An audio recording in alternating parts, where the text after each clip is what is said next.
നമസ്കാരം, എല്ലാവർക്കും പുതിയ ഒരു വീഡിയോയിലേക്ക് സ്വാഗതം. എത്രയോ വർഷങ്ങൾക്ക് മുമ്പ് കാണാതായ ഒരു കുഞ്ഞിനെ തിരിച്ച് കിട്ടിയാലുള്ള മാതാപിതാക്കളുടെ സന്തോഷം പറഞ്ഞറിയിക്കാൻ പറ്റാത്ത ഒന്നാണ്. നമ്മളുടെ ദിയ ഫാത്തിമ മോൾ ഇതുപോലെ ഒരു ദിവസം തിരിച്ചു വരാൻ വേണ്ടി ഏറ്റവും ആഗ്രഹിക്കുന്ന ഒരു വ്യക്തിയാണ് ഞാൻ ഉൾപ്പെടെ. ഇത് കാണുന്ന നിങ്ങൾ എല്ലാവരും. ഇതിന് സമാനമായിട്ടുള്ള ഒരു സംഭവം അടുത്ത കാലത്ത് നടന്നത്, അതാണ് ഞാൻ ഇന്ന് നിങ്ങളുമായിട്ട് ഷെയർ ചെയ്യാനായിട്ട് പോകുന്നത്. ഇത് വിശ്വസിക്കാനായിട്ട് ഭയങ്കര, അതായത് മനസ്സിനെ അത്യധികം സന്തോഷിപ്പിക്കുന്ന ഒരു കഥയാണ്. ഇത് കേൾക്കുമ്പോൾ തന്നെ എല്ലാവരുടെയും കണ്ണുകൾ സന്തോഷത്തിൻ്റെ കണ്ണുനീരാൽ നിറഞ്ഞു പോകും എന്നുള്ളതിൽ ഒരു സംശയവുമില്ല. അപ്പോൾ ഇതുപോലെ തന്നെ ഒരു ദിവസം ദിയ ഫാത്തിമയും ഉമ്മയുടെ അടുത്തെത്തി ഇതുപോലെയുള്ള ഒരു സന്തോഷ വാർത്ത എത്രയും വേഗം കേൾക്കാൻ ഇടവരണം. ഇത് പറഞ്ഞുകൊണ്ട് ഈ കാര്യം എന്താണ് സംഭവിച്ചത് എന്നുള്ളത് നമുക്ക് നോക്കാം. അതായത് 2010 ജൂണിൽ ഒരു ദിവസം വന്നിട്ട് 2 കുഞ്ഞുങ്ങൾ, അതായത് 10 വയസ്സുള്ള ഒരു മോനും 7 വയസ്സുള്ള രാഖി എന്ന ഒരു മോളും ഏതാണ്ട് 1 കിലോമീറ്റർ അകലെ അവരുടെ മുത്തശ്ശിയുടെ വീട്ടിലേക്ക് പോകാനായിട്ട് ഇറങ്ങിത്തിരിച്ചു. എന്നാൽ അവർക്ക് കൃത്യമായിട്ടുള്ള വഴി അറിയാത്തതിനാൽ ആ കുഞ്ഞുങ്ങൾക്ക് അവരുടെ മുത്തശ്ശിയുടെ അടുത്ത് പോയി ചേരാനായിട്ട് സാധിച്ചില്ല. ഈ കുഞ്ഞുങ്ങളുടെ മാതാപിതാക്കൾ ദിവസക്കൂലിക്കാരായിട്ടായിരുന്നു ജോലി ചെയ്തുകൊണ്ടിരുന്നത്. അപ്പോൾ എന്നും ജോലി കിട്ടാത്ത അവസ്ഥയിൽ അമ്മ വന്നിട്ട് വളരെ മനസ്സിന് വിഷമവും നിരാശയുമായിട്ട് ഇരിക്കുന്ന ഒരു ദിവസം മോളെ ചെറുതായിട്ടൊന്ന് അടിക്കാനായിട്ട് ഇടവന്നു. അപ്പോൾ മോനും മോളും കൂടെ ഇത് കണ്ടിട്ട് അവർക്ക് മനസ്സിൽ ആകപ്പാടെ വിഷമമായി. 2 പേരും കൂടെ മുത്തശ്ശിയുടെ അടുത്ത് പോയിട്ട് ജീവിക്കാമെന്ന് പറഞ്ഞു പ്ലാൻ ചെയ്തു. വീട്ടിൽ നിന്ന് ഇറങ്ങി തിരിച്ചു. വഴി തെറ്റിയ ശേഷം ഒരു റിക്ഷ ഡ്രൈവർ അവർക്ക് റെയിൽവേ സ്റ്റേഷനിലേക്ക് ലിഫ്റ്റ് നൽകുകയും ചെയ്തു. അവിടെ കുട്ടികൾ ട്രെയിനിൽ കയറി ഒരു കുട്ടികളുടെ ചാരിറ്റിയിൽ ജോലി ചെയ്യുന്ന, ഒരു അനാഥ ആശ്രമത്തിൽ ജോലി ചെയ്യുന്ന ഒരു സ്ത്രീയെ കാണാൻ ഇടവന്നു. ട്രെയിൻ അവരുടെ വീട്ടിൽ നിന്നും ഏതാണ്ട് 250 കിലോമീറ്റർ അകലെ മീററ്റ് എന്ന ഒരു സ്ഥലത്തെത്തിയപ്പോഴേക്കും ഈ സ്ത്രീ അവരെ ഒരു അനാഥാലയത്തിലേക്ക് കൈമാറുകയും ചെയ്തു. അപ്പോൾ ഈ കുഞ്ഞുങ്ങൾ അവർക്ക് വീട്ടിൽ പോകണമെന്ന് പറഞ്ഞുകൊണ്ടേ ഇരുന്നെങ്കിലും മാതാപിതാക്കളെക്കുറിച്ചൊക്കെ ഈ അനാഥാശ്രമക്കാരോട് പറയാൻ ശ്രമിച്ചു. പക്ഷേ ഈ അനാഥാലയ അധികൃതർ ഈ കുടുംബത്തിനെക്കുറിച്ചൊന്നും അന്വേഷിക്കാനായിട്ട് തയ്യാറായതുമില്ല. ഏതാണ്ട് 1 വർഷത്തിന് ശേഷം ഈ സഹോദരങ്ങളും വേർപിരിയുകയും മോളെ ഇന്ത്യൻ തലസ്ഥാനമായ ഡൽഹിക്ക് സമീപം ഒരു NGO നടത്തുന്ന പെൺകുട്ടികൾക്കായിട്ടുള്ള ഒരു അഭയ കേന്ദ്രത്തിലേക്ക് മാറ്റുകയും ചെയ്തു. കുറച്ച് വർഷങ്ങൾക്ക് ശേഷം ആ മോൻ, ബബ്ലു എന്നാണ് മോൻ്റെ പേര്, ഉത്തർപ്രദേശിൻ്റെ തലസ്ഥാനമായ ലക്നൌവിലെ മറ്റൊരു സർക്കാർ അനാഥാലയത്തിലേക്ക് മാറ്റുകയും ചെയ്തു. ഏതെങ്കിലും പ്രധാന ഉദ്യോഗസ്ഥരോ ജീവകാരുണ്യ പ്രവർത്തകരോ പത്രപ്രവർത്തകരോ അനാഥാലയം സന്ദർശിക്കുമ്പോഴൊക്കെ അനിയത്തിയായ രാഖിയുമായിട്ട് വീണ്ടും ഒന്നിക്കുമെന്ന പ്രതീക്ഷയിൽ ബബ്ലു അവരോട് രാഖിയെക്കുറിച്ച് പറയുമായിരുന്നു. എന്നാൽ 2017 മാത്രമാണ് ഇതിനൊരു ഫലം കണ്ടത്. തൻ്റെ സഹോദരിയെ ഡൽഹിക്കടുത്തുള്ള എവിടെയോ പ്രായമായ പെൺകുട്ടികൾക്കായുള്ള ഒരു അനാഥാലയത്തിൽ അയച്ചിട്ടുണ്ടെന്ന് പറഞ്ഞപ്പോൾ പുതിയ ഷെൽട്ടറിൻ്റെ കെയർടേക്കർമാരിൽ ഒരാൾ ബബ്ലുവിനെ സഹായിക്കാനായിട്ട് തീരുമാനിച്ചു. നോയിഡയിലെയും ഗ്രേറ്റർ നോയിഡ, ഇതൊക്കെ ഡൽഹിയിലെ പ്രാന്തപ്രദേശങ്ങളാണ്.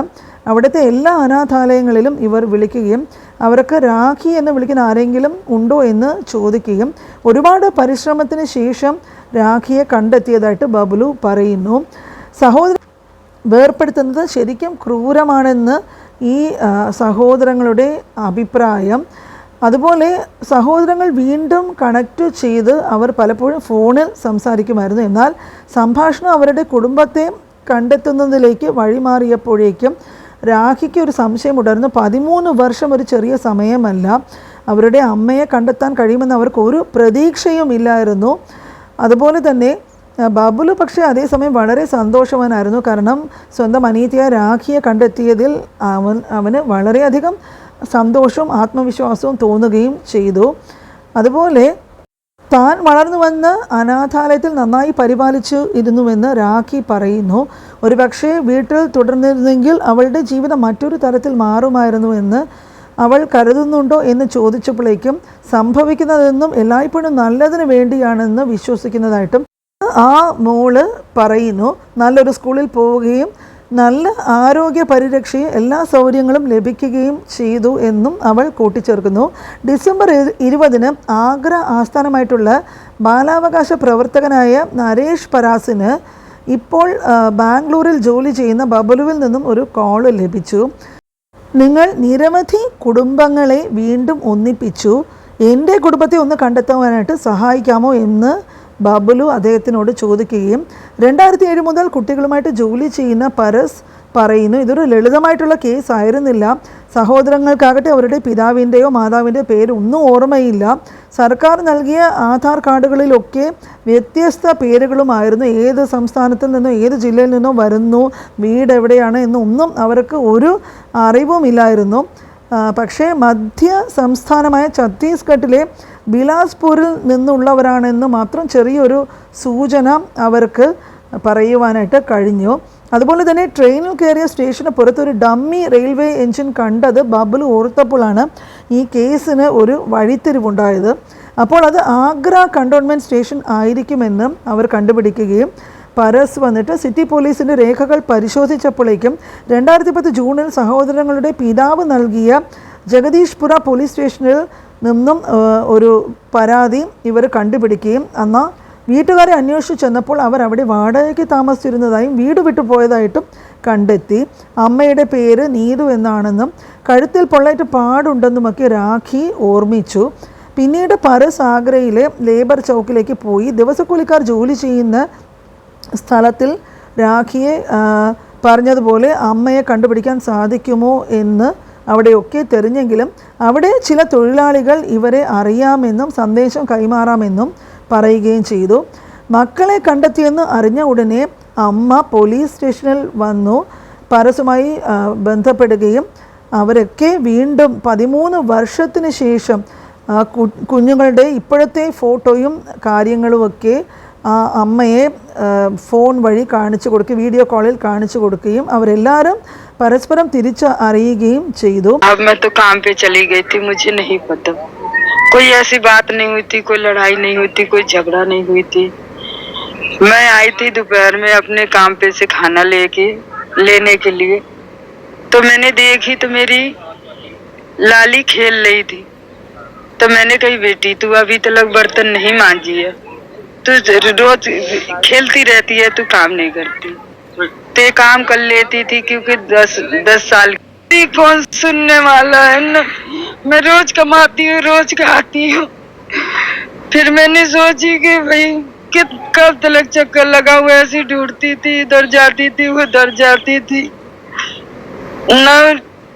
पुलिस वाले ने ये भी नहीं सोची किसी मीडिया वाले को बता दे। मैं इतनी अनपढ़ थी कि मुझे ये ही नहीं मालूम पड़ी थी कि मीडिया वाले क्या चीज होती है उस समय पे, क्योंकि मैं जानती भी नहीं थी, क्योंकि मैं यहाँ की रहने वाली नहीं।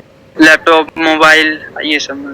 अच्छा ये बताइए आप दोनों जने कि यहाँ से चले गए फिर वहाँ पे रहे आप लोग, इस दौर में माँ की याद आती थी तो क्या करते थे? क्या ढूंढने के लिए किसी से कहते थे? क्या क्या विचार आते थे मन में?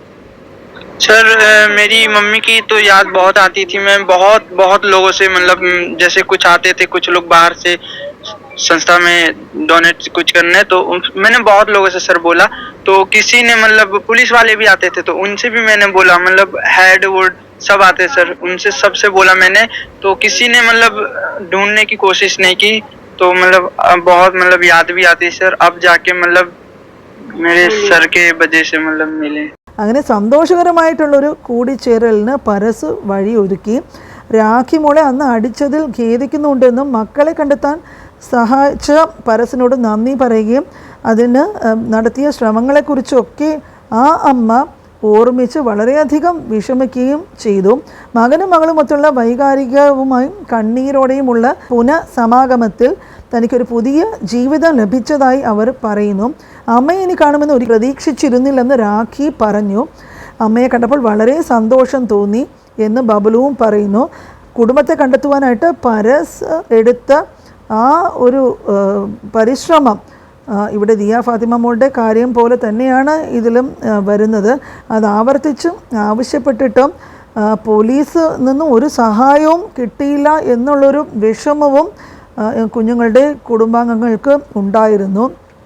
അതുപോലെ തന്നെ ആ അമ്മ കരഞ്ഞുകൊണ്ടേ ഇരിക്കുകയായിരുന്നു. എന്തുകൊണ്ടാണ് എന്നെ വിട്ടു പോയത് എന്നും ആ അമ്മയ്ക്ക് വളരെയധികം മനപ്രയാസത്തോടെ സംസാരിക്കുന്നതിൻ്റെ വീഡിയോ ഇവിടെ ഞാൻ ഷെയർ ചെയ്യുന്നുണ്ട്. കുഞ്ഞുങ്ങളെ 13 വർഷം ഒരു കുഞ്ഞിനെ 13 വർഷം കാണാതായതിനു ശേഷം തിരികെ ലഭിക്കുമ്പോൾ അനുഭവിക്കുന്ന ആ സന്തോഷം വാക്കുകൾ കൊണ്ട് വിവരണം ചെയ്യാൻ പറ്റാത്തതാണ്. എത്രയോ വർഷങ്ങൾക്ക് ശേഷം കുഞ്ഞിനെ തിരികെ കയ്യിൽ കിട്ടുമ്പോഴേക്കും ഉണ്ടാകുന്ന ആനന്ദം ഒരു മാതാപിതാവിൻ്റെയും മനസ്സിൽ ഉരുകിപ്പോകുന്ന ഒരു കാഴ്ചയാണ്. കുഞ്ഞിൻ്റെ ആ ഒരു മുഖവും കുഞ്ഞിൻ്റെ ശബ്ദവും കാണുമ്പോഴുള്ള ഹൃദയത്തിലെ ആ സന്തോഷവും ഒരു പുനർജന്മം പോലെ ഓരോ മാതാപിതാക്കൾക്കും ഇത് തോന്നും. ഓരോ നിമിഷവും അന്ന് അപ്രത്യക്ഷമായ ദിവസത്തെയുള്ള ആ ഒരു വിഷമത്തിൻ്റെ കാര്യങ്ങളൊക്കെ മറന്നു പോവുകയും ഇതൊരു പ്രാർത്ഥനയുടെ പൂർത്തീകരണവും അള്ളാഹുവോ അല്ലെങ്കിൽ ദൈവത്തിൻ്റെ കൃപയുമായിട്ടും ഉറപ്പായിട്ടും കാണാവുന്നതാണ്. നഷ്ടപ്പെട്ടെന്ന് കരുതിയ കുഞ്ഞിനെ വീണ്ടും തിരിച്ചു കിട്ടുമ്പോഴേക്കും ആ മാതാപിതാക്കൾക്ക് കിട്ടുന്ന ആ ഒരു സന്തോഷം പറഞ്ഞറിയിക്കാൻ പറ്റാത്ത അത്രയായിരിക്കും. എത്രയോ വർഷങ്ങൾക്ക് ശേഷം മനസ്സിലിരുന്ന ശൂന്യതയൊക്കെ മാറി കുഞ്ഞിൻ്റെ സാന്നിധ്യം മൂലം കുടുംബം വീണ്ടും പൂർണ്ണതയിലേക്ക് മടങ്ങുന്നു. ഓരോ ദിവസവും പ്രതീക്ഷ കൊണ്ട് ജീവിച്ചപ്പോഴുണ്ടായുള്ള എല്ലാ വേദനയും മറന്നു പോകുന്ന നിമിഷം ഒരു പുതിയ തുടക്കമായിരിക്കും ഇത് ഉറപ്പായിട്ടും.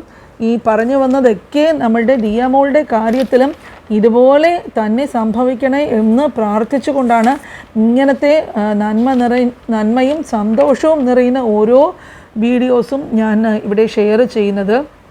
ഇതുപോലെ നമ്മുടെ ദിയമോളുടെ കാര്യത്തിലും സന്തോഷ വാർത്ത ഉടനെ ഉണ്ടാകട്ടെ. ആ ഉമ്മയും ഇതുപോലെ സന്തോഷിച്ച് ഒന്ന് ചിരിച്ചു കാണാനായിട്ട് ആ കാഴ്ച കാണാനുള്ള ഭാഗ്യം നമ്മൾക്ക് ലഭിക്കട്ടെ എന്ന് പ്രാർത്ഥിച്ചുകൊണ്ട് ഇന്നത്തെ വീഡിയോ ഇവിടെ പൂർണ്ണമാകുന്നു.